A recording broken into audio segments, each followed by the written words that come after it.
We are going to make a daring raid as we talk about all the new spoilers. Welcome to the podcast where we discuss how to outmaneuver your opponents. I'm Faith and I'm here with his dudeness, while J Rod is away for work. Before we begin, we want to warn listeners we'll be talking about cards that have been shared on the Star Wars Unlimited Discord, but cards that may not necessarily be on the official database. Now that we have that out of the way, his dudeness, what's your favorite card that's been spoiled so far? I mean, honestly, out of these most recent batches since the last time we've talked about it on this podcast, there are a lot of cards I could talk about that I'm really excited to play. We could briefly mention the title of this episode, Daring Raid, the one cost aggression event that simply says deal 2 damage to a unit or base. That card's great. I love that card. That's for you Magic the Gathering players in the chat. That's obviously just shock, which is pretty sweet. I was kind of thinking they might print the card since it was a mode that was printed on Poe, and I was like that could be an effect in the game. Sure, why not? On cheap removal or to finish off a base. I don't know how many times I've been so close to finishing off, the opponent, and you could just daring raid them now. It's gonna be great. So that card's kind of a banger. What I was hoping to get some actual cheap removal, but the ability to actually go base too can be huge. Let's look at this card for a second and compare it to, I'd say, the other removal we currently have in red. You're paying two less for two less damage than an open fire. How does that cost differentiate seem for you? Yeah, let's talk about those two differences. I mean, it's two less damage, so he obviously kills a lot of this thing. Mostly, this is going to be used to either finish a thing off that was damaged previously, or some sort of cheap, one or two drop from your opponent that you want to try to clear the way for your stuff on the ground or whatever. Open fire is just removal. It's just hitting a thing, whereas daring ray can hit base too. And I think the fact that it also hits base means that it's more of an auto include over open fire, I unless you're would specifically trying to control. Yeah, I would agree with that. I think that what this also offers is flexibility too. Costing one on four when I have four resources, I could play a three cost unit and then also ping off one of their things. That seems really good. And as you said, it seems to me scales better in the late game where if I need to finish off, I'll do that. You mentioned that open fire may be used more in a control deck. So are you thinking that this will be more used in a more aggressive deck? Fine. Maybe like early mid range. I haven't been able to, test it a whole bunch yet, right? But it feels to me like these are going to be auto 3 of includes in aggro lists until I'm proven otherwise. I'll have to see if it's actually worth it, right? But it seems like, yeah, it's going to be pretty good. Hmm. Okay, so that's one card, banger. Highlight that. I'm just gonna highlight all the aggression cards that sparks joy to me, honestly. Uh, Another one, actually, we're getting actually a really cool thing. We're getting cool double aggression cards. First one I really want to talk about: Bo-Katan Kryze, 2 drop, 3/3 Mandalorian Trooper. Hey, that's pretty cool. And when defeated, for each player with 15 or more damage on their base, I draw a card. So she can draw one, maybe two cards if you're racing a little bit, and potentially more in Twin Suns, if that's ever relevant, right? But hey, but this is just a 2 drop 3/3 that every double aggression deck is gonna run. There's like zero question like, hey, should I put 3 Bo-Katans? Oh yeah, I'm just gonna say on 3 Bo-Katans, 100%. She's sweet. I love that. Cool card. The other double aggression card that we got, Wild Rancor, 6 cost, 6/8 creature with overwhelm, and when played, deal 2 damage to each other ground unit. This guy seems really cool too. 6 cost, 6/8. Seems that's definitely pretty decent stats. And it nukes the ground too. A little mini a little mini, don't wanna say board wipe, but, mashing the ground is pretty cool. And so, like, for those that maybe this is their first TCG, typically you'll see different colors do different things, and they're kind of each have their own ethos that really helps differentiate a game in and to make it so that there's different play styles and there's actually meaningful choices while you're kind of locked into again certain ways of playing. So in blue we see something that's just like super laser blast, which just destroys all units. Where yellow, we've got another card which we'll talk about a little bit that returns all cards to your hand. What Rancor does here is this is the red version of board wipe. Red version is going to be just dealing damage to things. So unlike yellow, which is bouncing things, blue, which just defeats things, red's way of interacting and red's kind of ethos in the game is going to be dealing damage. And honestly, in this game, green is basically that same.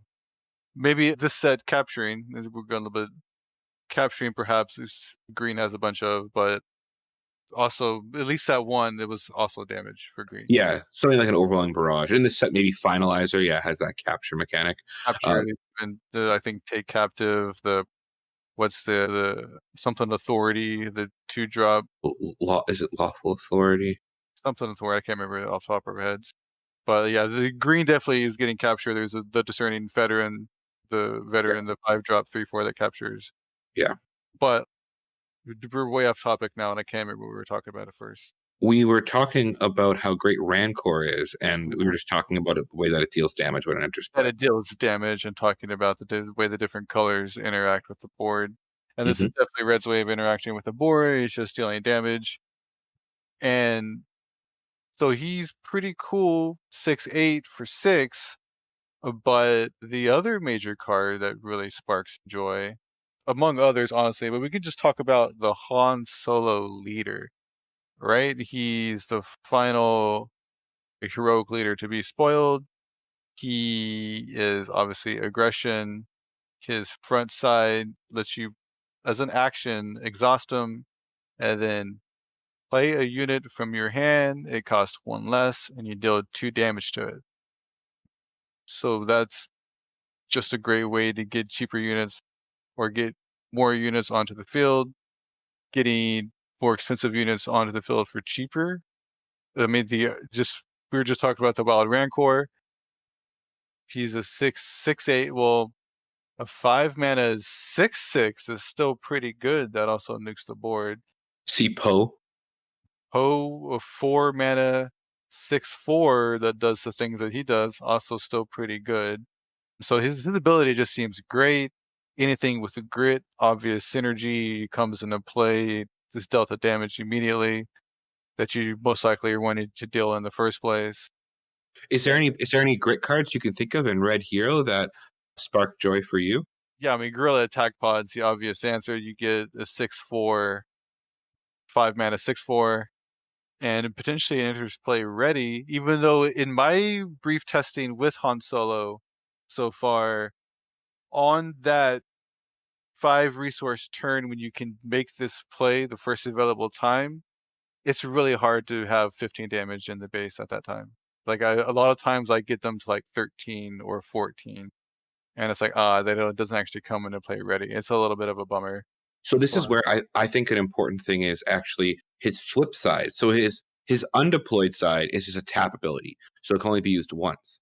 right. But his deployed side, you can use it as many times as possible. And I really like on that turn when you have 5 resources and you've deployed Han to play a 4 cost and a 3 cost, because then you can get 2 things on the board. And then on the next turn, that's when and then you'll have a pretty big board. And then on the next turn, play the attack pod. Sure, sure, sure. And we should mention that he is a 3/6 underworld for his stats, if we never actually did. The 3/6 is the only part that's it doesn't exactly spark a whole lot of joy, right? We're seeing a lot of 4/6s going around. Obviously, the comparison to Boba Fett is a 4/7, but 6 health at least dodges takedown, which is huge. So he's doesn't exactly deal a lot of damage, but he's going to be not exactly easy to get rid of too. But you're playing Han Solo for his ability here, because his ability is really sweet, getting things in. to play for cheaper is great in a deck that just cares about dealing damage to the other unit or the other opponent, I mean. Now then there is another card that was spoiled just today finally, with all the big final dump of the cards, and that was what was the name of that card? Heroic Renegade. Yeah, Heroic Renegade, and that was a 2 cost 2/3 with grit It's an underworld. and Underworld, and so he can obviously there's obvious Han synergy there where you get a 1 drop that's a 4/1, which is actually the best rate in the entire game unless I'm wrong, which I'm pretty sure I'm not. It beats the Death Star Stormtrooper, like, this thing is nuts, dude. Like, if a 1 cost 4/1, like, I haven't had a lot of time to really think about it and really process it, but, like, that just seems bonkers to me with Han Solo that I can get out a 1 mana 4/1s. I could play that with something else turn 1. Yeah, something to be aware of for limited for sure. And since we were talking, how we got onto the Han topic, we were talking about double red cards. We'll just continue on this aggression train. Yep. By the way, guys, there's a lot of cards, so we're going to try our best to pick the best ones. There is another double red card, which is also, I think, a playable card, and that Uh-huh. is the Chaos of War. It's a 3-cost event that deals damage to each player's base equal to the number of cards in that player's hand. So that's a card that I think is going to be really good. Something that it's like a 4 cards I believe in, where it's just a card that can deal direct damage to the base out of hand. This one should be noted though, does hit your own base, It so you'll does. have to be a little careful. Yep. Also does have some applicability in Twin Suns because it chooses all players, but something that is definitely a fun card and a great way to end a game if you need it, especially against control decks. Yeah, actually, like, all the 3 double aggression cards are just, like, all seem very, very playable and kinda bangers, man. Like, the Chaos of War kinda sparks a joy. And by kind of, I actually mean, like, incredibly, immensely like, now, like, especially cards like Force Choke, where you gain a bunch of tempo off of a cheap removal, and they draw a card. Well, now they're just taking extra damage. Like, that's fantastic. Now, I wanna see some meme deck where people are running mission briefing and choosing their opponent. That's pretty great. Now, That's it a should be lot. That's a way to deal extra damage, you know what I'm saying? It's incredible. it should be noted that again, I think this card is gonna it's definitely gonna be a questionable one. I don't know if people will run it main board because Oh, man, I don't know. against an aggro deck, it definitely does not spark as much joy It against an aggro deck. I mean, depends on where you are in the race. Yeah, that's true. I mean, like, if you're ahead in the race by 1 point and you can both take 4, but actually he can't or, they can't, Mhm. like, I mean, I don't know, like, now probably this is only gonna hit for like, it depends on who you're playing against. I guess aggro, it might not even hit for that much anyway. That's what I'm saying, but against a control deck, we've been seeing control decks have 5, 6 cards in their hand, especially if they're some decks are running I Am Your Father, so they're drawing 3 cards. What a great way, Yeah, and it yeah, only costs 3. yeah, If you're have like fun playing I Am Your Father, right? I am never choosing the damage. if you're late game and like let's just say you're on resource you have turn 5 resource 6, your Han's deployed, I'm your father, sure, draw 3 cards, double and then double Chaos of War. That sounds really nasty. Yep, so I'm definitely excited to try out a double aggression deck, Han Solo being the obvious choice. For me personally, because I will tilt hero if I can, right? But obviously that's not gonna stop me from if the top tier aggro deck happens to be villain, hey, I'm gonna be over there playing villain, but, We um actually got another card for the red hero aggro deck, something that could be ran in Leia, oh, and we're that's right. Okay, we can talk about just the barrage of 3 mana 3/5s they have now given us. The yes. first one we can talk about, which I think is kind of a banger, is Cassian Andor, my guy. One of my personal favorite characters in the entire Star Wars lore, because just love everything about Andor as a show.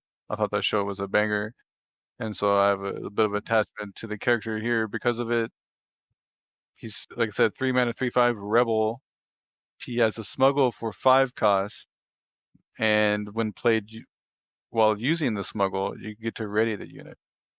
So this seems the guy where you're kind of okay playing him on curve, and you're kind of really okay smuggling him out and getting a 3/5 ready. Yeah. It should be noted that with Han's ability, the leader, it's only from hand, so you won't be able to smuggle this guy out for 4. But the thing is, I mean, first off, his stat line. 3 for a 3/5 is something we've seen on units like Boba Fett, which has been Yep. a relevant unit. And then this does have that benefit. Or Yeah, that 3 mana, 3/5. yeah. And in this unit here, the smuggle, again, 5. So you're paying 5 for a 3/5 isn't as good, but it does enter ready, which definitely makes this card more relevant. And the fact that it's like, you got to remember, this is like almost like a 3 damage into their base out of your hand, or like something like that in its smuggle ability. It's just something that you can keep on the back. You bring them to 22 if they're running a 25 health base, and then you play this and hopefully win the game after they claim. There is a spicy interaction with Leia, or you're just overall with Spark of Hope. So you Mhm. can play this turn 2, and then next turn, assuming this card somehow dies, you can play Spark of Hope, play that card from your discard into your resources, and now it's available to smuggle the following turn or further on in the game. So that could be a decent line there too. Someone mentioned that at Discord I saw. Thought that was kinda neat. Yeah, that's a good play. Well, I Um, think. Oh, go ahead. I'm just gonna move on to the next 3 mana 3/5 Yeah. because they're all kind of bangers. Next one is a 3 mana Villainy, Toro Calican. And no, I have no idea who this guy even really is, but he's a bounty hunter, and when you play another bounty hunter unit, you may deal 1 damage to it. If you do, ready this unit, and you may use this ability only once each round. So this guy is another solid, I mean, 3 mana, 3/5, 3 cost, 3/5, whatever. Solid stats all the way around. I also will note Cassian Andor and now this guy, Toro, are both uncommon. Toro specifically giving you potentially an alternative to the Boba Fett legendary in set 1, even though most likely you're gonna just want to be running both of them anyways, but, that's neither here nor there. But this guy seems solid. 3/5, you play other stuff, damage to it, and didn't ready him up. Like, it seems great. Okay, this card is really good. I will say though, probably the best thing about this card is its art with Toro here holding Grogu. Oh, It's well, Grogu, man. very amazing art. But this card is very good. It's something that lets you have 3 damage that you can have like as a threat on the board. When you play it, if you're not on the 3 resource turn, you could play another bounty hunter and then untap him and swinging for 3 right away. Late game is something they have to worry about because he can get 2 attacks in. So very good. Just a important reminder when reading the card is use this ability only once each round. Just once. It would I get broken if it was multiple. One card that I really like playing, especially on like turn 3 when you have 4 resources, is another card we got spoiled. We're going to just interject slightly on these 3/5s. That's Bounty Guild Initiate.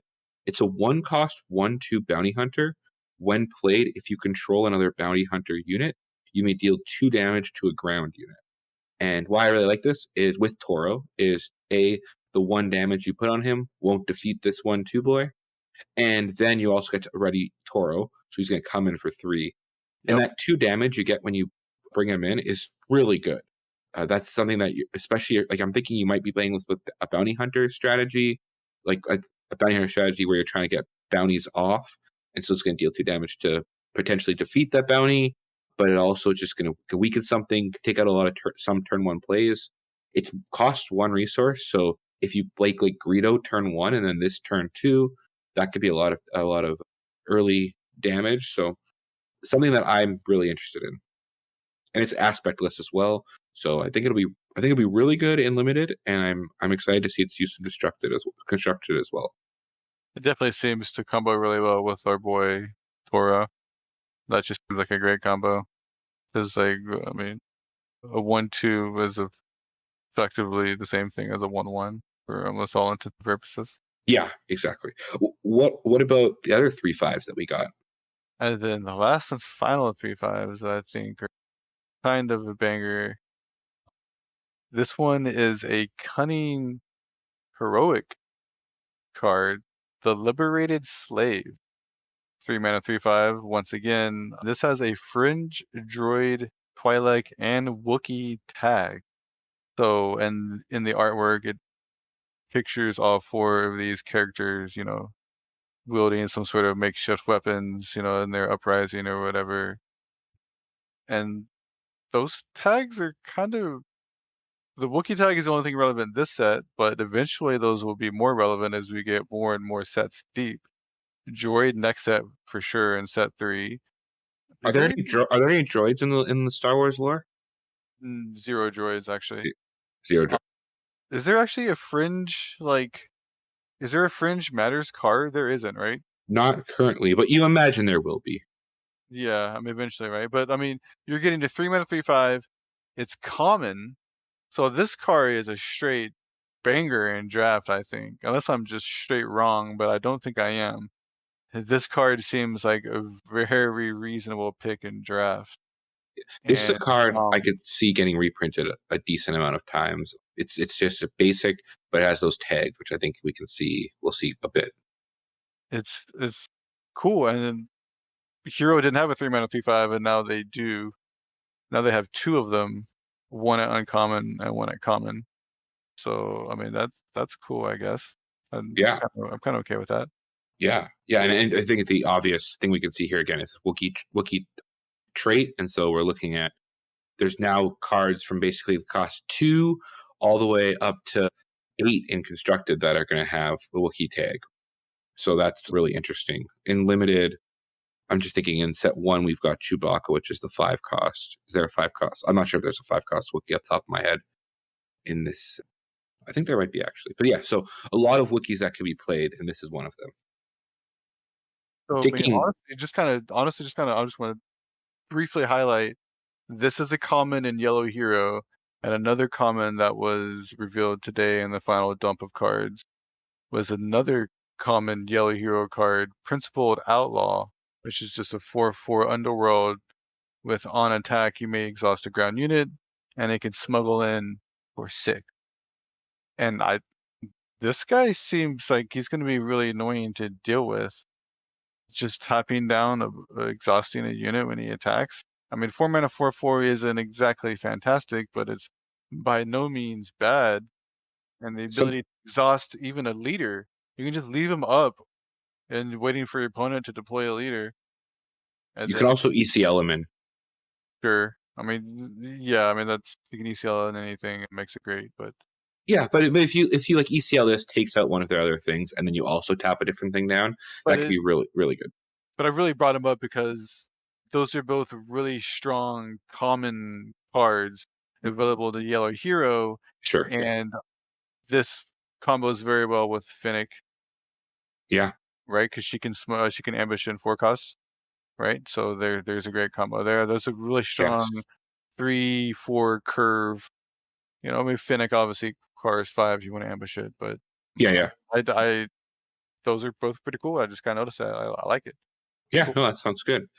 At this point, I wanna just talk about something, and that is the fact we got today that we found out there's gonna be 3 reprints in Oh, yeah. this 3 additional reprints. We heard about Surprise Strike and Cargo Juggernaut, and we found out that each other color, red and green, as well as the aspect, are getting reprints this set. It started us off. We got Underworld Thug, a 2 for a 2/3 fringe card. And this act of sorry, vigilance card, an aspectless card. That's an Underworld tag. And so in set 1, this card was actually somewhat playable because it was a turn 1 play It was fine that in draft. It's yeah, fine. I mean, in lim these reprints are meant for draft, and this is a clear this guy makes clear and obvious sense. Underworld all over the set. Exactly. So he's even better this set because now his trait is actually relevant. The Correct. other one, Banger reprint, I think. Is like just a cool, nice utility reprint. It goes in any deck. I like it. the other one is Mercenary Company. 6 cost 5/5. Underworld again. Trooper. We haven't had any Trooper synergy this set. And then Ambush and Overwhelm. So nice card in green, which you're trying to often get a unit on the board and get something that's a little bit bigger. So great, great card to have in limited. And these should all be, well, no, these are all at the common rarity. Correct. Again, leaning into that important for drafting. For important for draft, and this was, in my opinion, an all-star for set 1 draft. Because if you ever ambushed this in and was able to basically get a 2-for-1 off of it, it was so obnoxious because it dealt damage, it killed a thing, and then you had to trade another unit into it. Hmm. A really good card, and one you're happy playing multiples of, so like to see that card, that was a banger, and Except the last one. This card is honestly, I think this set might be pick one, pack one for me in some, depending on what my leaders are. right? Disabling Fang Fighter. That's the 3 cost, 3/2. Mandalorian. That's something that should be remembered. It's a Mandalorian. So it does have trait synergy there. When played, defeat an upgrade. So when played, you can defeat a Darksaber. That's pretty crazy. In a set which really upgrades matter, this card seems so good and limited. Yeah, I mean, well, yeah, it's mostly you're more likely gonna be taking out your opponents in bounties Sure. more often than not, I think. I think but there are a fair amount of upgrades, like Mandalorian-themed upgrades, like the, Flamethrower and Vamp Brace, whatever other thing. But yeah, I think like at worst, you're probably like even if you take out a shield, I like it's not that's not spicy, but it is something. You are getting value from it. But This is definitely a good card to be reprinted. It's gonna have relevance in draft, for sure. the fact that the upper level of this card is like take out a dark saber is to me just what makes it like so good. And that's the thing why. And the 3/2 in space, like we have other 3/2s in space, but I just think this card is so good. I am definitely going to consider And first picking this with certain leaders. we actually have a couple, what's the word I'm looking for? There's a couple upgrade removals in a way that were just announced too. We have I'm trying to figure out. I'm having difficulties here finding What does it do? what it was called. It was the 3 cost that you couldn't you it exhausts the frozen and carbonite.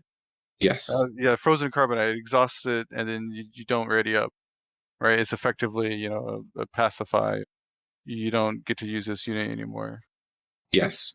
So your frozen carbonite, 3 cost, cunning villainy card attached to a non-leader unit. Attached unit can't readied, and when played, you exhaust the attached unit. So the Fang Fighter can take out something like that, so the unit cannot ready. Yeah, something like that's a really big play. So those are cards that are really excited that I'm looking forward to. We do have a lot of cards still to talk about. So let's transition now to some of the cards that I think were interesting.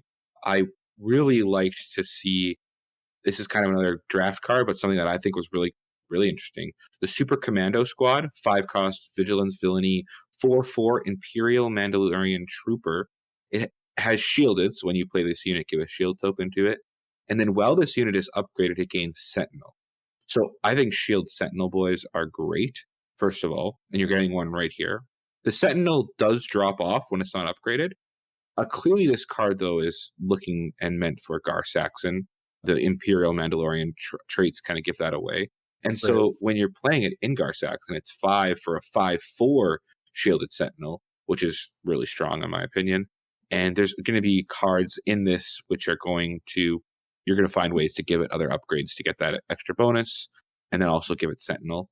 And this is a card that we're talking about it mostly for the limited aspect, but I just think that like if you're running Gar Saxon, this card is really strong.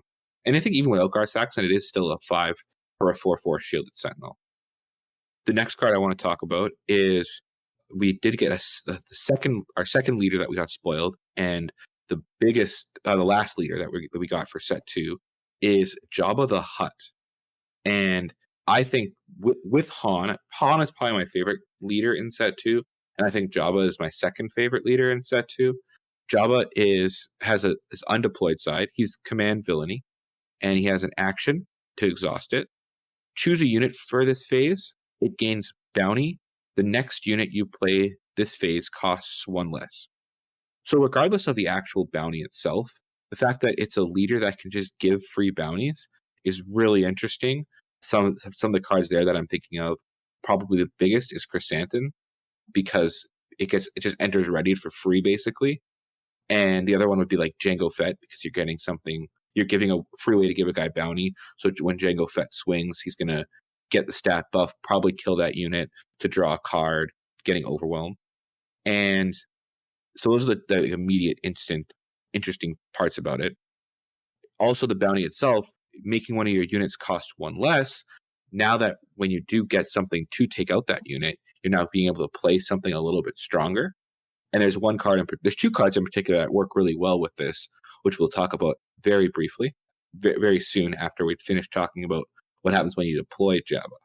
So when you deploy Jabba, he you choose another unit, another friendly unit, and then that unit captures any enemy non-leader unit. So that's really interesting. Jabba is a 212, so if he would have been able to capture something, that would have been really strong. It's still, though, you do get to temporarily remove something from your opponent's side of the board. Did you If know when it's deployed? When it's deployed, yes. Sorry, that's when Jabba's deployed. No, 7 resources. Did you ever mention he comes out at 7? He does come out at 7. So if we're going to compare this to a card like Emperor Palpatine, which also has a when deployed effect, where Palpatine just takes control of a damaged unit, Jabba's ability is as good because it just takes something off of their side, captures it, so you don't get it right away. You don't get to use it in the same way Right, that right. Palpatine does, but Jabba does come out 1 turn earlier, 1 resource earlier. Then Jabba also has an effect as an action. You could tap him, which is the first time we've got a leader that's when deployed taps as an action to my knowledge. And with this action, you can choose a unit, and for this phase, it gains bounty. The next unit you play this phase costs 2 less.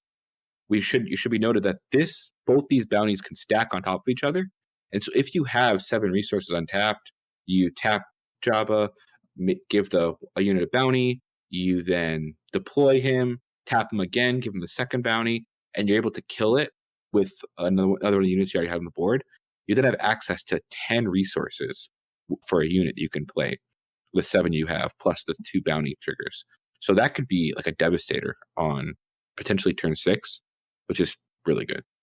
Maybe even earlier with other ramp. That seems good. Is that good? Yeah, I think so. And then with the capture effect that he does have, you are able to play something like Dryden Voss to use to just play the unit that you captured. Or there's another card we got, a 1-cost villainy trick called Altering the Deal, which just discards a captured card guarded by a friendly unit.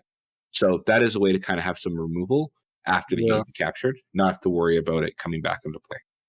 It seems like a pretty good combo there. And then with Jabba, it's interesting to talk about the 2 cards, his 2 kind of units that you'd play with him. The first one is I don't know how to say it. Do you know how to say his name? Salkius Crumb? Salacious. Salacious. See, this is always Fate's pronunciation of Star Wars characters is always a mixed bag. So Salacious is a 1-cost, 1/3 command villainy, underworld creature, and when played, heal 1 damage from your base.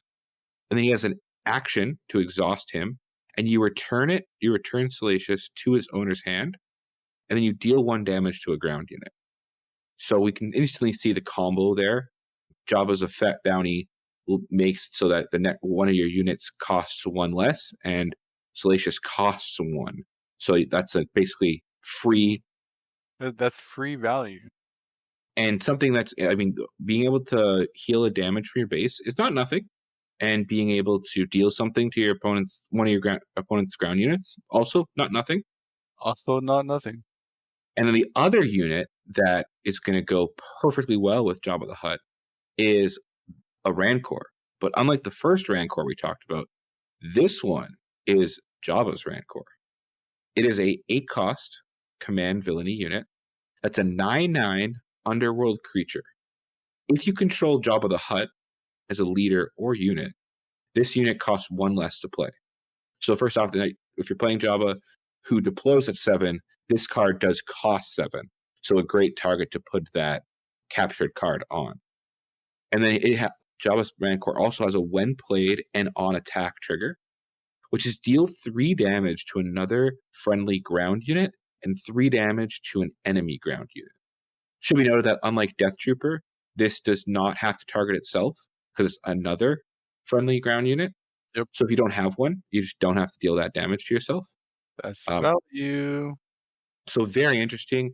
It should also be noted that with Jabba, though, because his bounty makes something cost 1 less, you are able to potentially bring this guy out with 6 resources with Jabba as your leader. 6 cost 9/9. All with the when played to hopefully take out one of their ground units. Sure. It's also a great target for Overwhelming Barrage. That checks out. Like, this card seems pretty cool. I mean, he's missing Overwhelm, maybe, but I mean, I feel like you're always attacking base with this guy.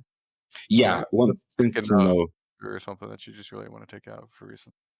but he has an on attack trick, which does just deal Which 3 doesn't damage to deal enemy. with I mean, it's true. These are all true things. And, I mean, we can talk about how sweet the art is. And Yes. this is gonna be on one of the 2 mats for this set. This along with the Darksaber art, and I don't know which one I like more, honestly. Any other cards spark joy for you? We had a lot. We're like, so what other cards are sparking joy for you from Barely what we've even, gotten? like, scratched the surface of what has really come out. You know what? I'll briefly mention you know what didn't spark joy and actually sort of sparked the opposite of joy? What's that? The Set 2 Store Showdown promos. Bunch talk with them. The Lady Proxima Dissipation and then the Unrefusable Offer top 8 and further placement cards. These aren't nearly as cool as set 1. I mean, set 1, we got a very I don't know the right word, but it had great utility in takedown. Almost every blue deck was running it across the board. Great I will card. still run it in set 2. Yeah, like it's not going anywhere. It's a cool alternate art. Hey, cool. Hey, look at that. The Mace, maybe not the most playable card, still was a really sweet card to actually see in person. It was like, oh, that's awesome. This new unrefusable offer just doesn't spark as much joy as that for whatever reason. I don't know. It just doesn't.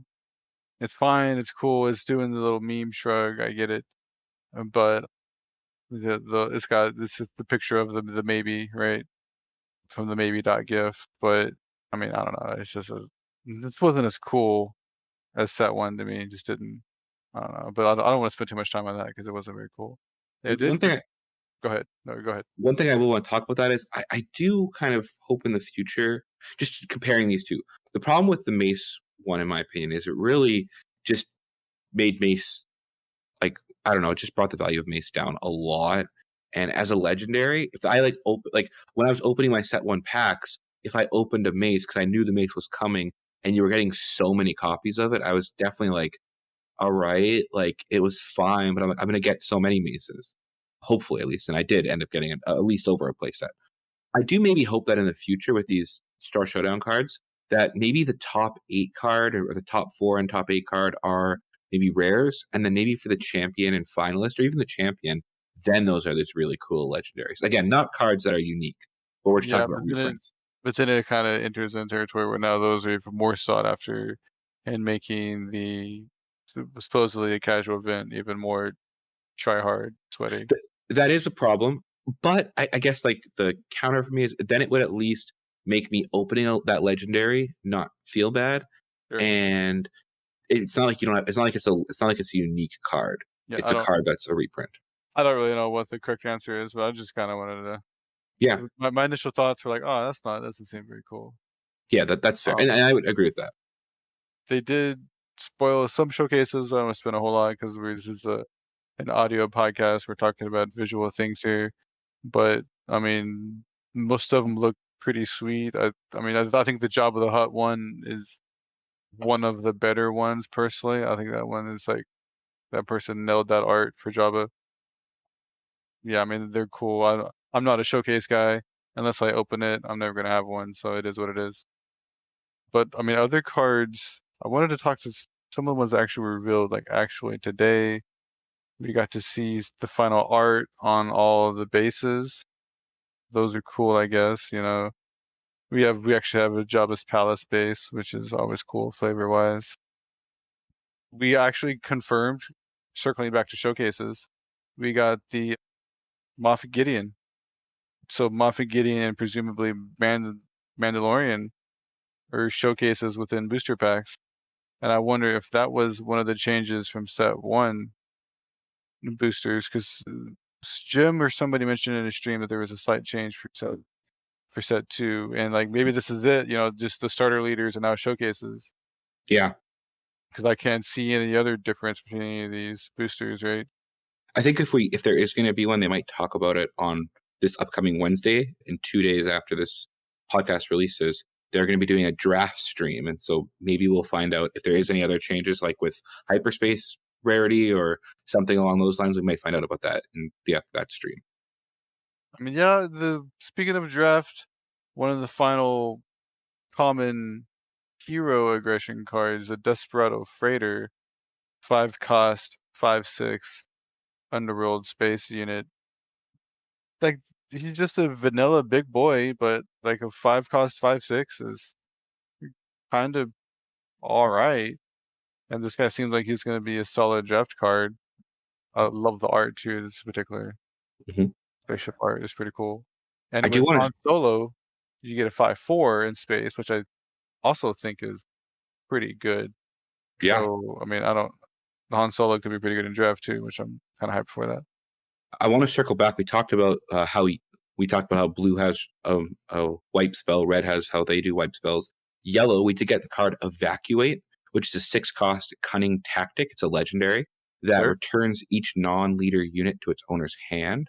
This card is something that is going to be used probably most likely in control decks, and it's going to be a card that people will play in like a yellow blue control build where they're going to return all the units to the hand, make it frustrating for you, and then 2 turns later do a super laser blast. Something like that could be something to look out for. Well, if I mean, evacuation is 6. I mean, yeah, go. Okay, yeah, I'm with you now. Because it's Yeah, yeah, not yeah. double aspect, right? I'm thinking it's double yellow, but it's not double yellow, right? It's not double yellow. It's just single yellow. That's where in my head I was messed up. I was thinking it's double yellow. It's single yellow. Yeah, that card is gonna tilt me on more than one occasion, and then I'm okay with it.